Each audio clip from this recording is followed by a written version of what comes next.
அந்த பணம் அவங்களுக்கு ஒரு பெரிய விஷயமே இல்லை. அவங்க வித்து போட்ட பணத்துக்கு அவங்க ஆசைப்படவே இல்லை. அந்த பணத்துக்காக ஆசைப்பட்டாங்கன்னா யோசேப்பை நல்ல விலைக்கே அவங்க வித்துருக்கலாம். அந்த பண ஆசையோ இல்லை இவனை வித்து போட்டதுனால நமக்கு காசு கிடைக்கும் அப்படின்னு நினைக்கல.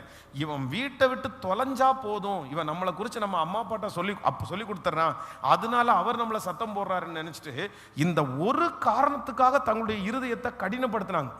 அதுவும் ரூபன் மட்டும் வரலன்னு வச்சுக்கோங்களேன், அவருடைய இருதய கடினத்தின் நிமித்தம் யோசேப்பை கொன்னே போட்டுருவாங்க. சாகிற அளவுக்கு அவங்களுடைய இருதயம் கடினப்பட்டிருக்குது. இது ஏன் கடினப்பட்டுருச்சுன்னு நீங்க கடைசி ஆதியாகமத்தில் வாசிக்கும் போது தான் தெரியும்.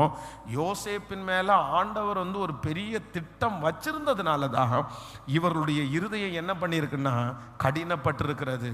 அப்போ ஒன்று நினைத்து கொள்ளுங்கள், நமக்கு சிலரை இறங்க மாட்டாங்க, சிலர் நமக்கு உதவி செய்ய மாட்டாங்க, சிலர் நமக்கு வச்சிருந்தும் கொடுக்க மாட்டாங்க, சிலர் நமக்கு நினைச்சிருந்தா ரொம்ப அழகா நம்மளை தூக்கி விடலாம், அப்படி பண்ண மாட்டாங்க. சிலருடைய இருதயம் நமக்காக ரொம்ப கடினப்படும். சிலர் நம்மளை லிட்டரலா அப்படியே நம்மளை ஒன்றும் இல்லாமல் அப்படியே மறந்துடுவாங்க, அப்படியே தூக்கி நம்மளை போட்டுருவாங்க. அப்போ இது எல்லாம் எதுக்கு? அவங்க அப்படிப்பட்ட ஆள் இல்லை. உலகமே அந்த ஆளை குறித்து புகழ்த்தும், உலகமே சொல்லும் ஐயோ அவங்க ரொம்ப ஹெல்ப் பண்ணுவாங்கன்னு சொல்லுங்க. ஆனால் நமக்கு மட்டும் அந்த மனுஷன் தீமையாக மாறிடுவாங்க, அவங்க நமக்கு மட்டும் எதிராக மாறிடுவாங்க. எதுக்காக எனக்கு மட்டும் எதிராக மாறுறாங்கன்னு சொன்னால், உங்கள் மேலே ஆண்டவர் ஒரு பெரிய திட்டத்தை வச்சிருக்கிறதுனால தான், ஒரு தீர்மானத்தை வச்சிருக்கிறதுனால தான். சிலர் கடினமான இருதயம் இல்லாட்டாலும் நமக்கு முன்பாக அந்த இருதயம் கடினமாகிறதற்கு காரணத்தை ஆண்டவர் வச்சிருக்கிறார்.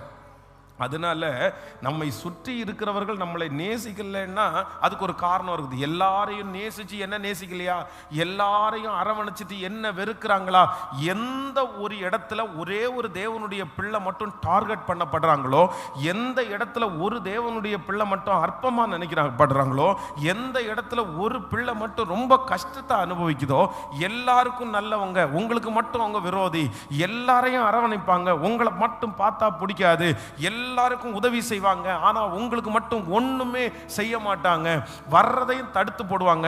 அப்படி என்ன நான் செஞ்சுட்டேன், ஏன் இவங்க என் மேல வெறுப்பை காமிக்கிறாங்க, நான் தான் கெட்டவளோ, நான் தான் மோசமானவனோ அப்படின்னு நம்ம நினைக்கும் போது நீங்க ஒண்ணு நினைச்சுக்கணும், அவங்க அப்படி செய்யறாங்க அப்படின்னு சொன்னா கர்த்தர் உங்களை வேறு பிரிக்கிறார்னு அர்த்தம்.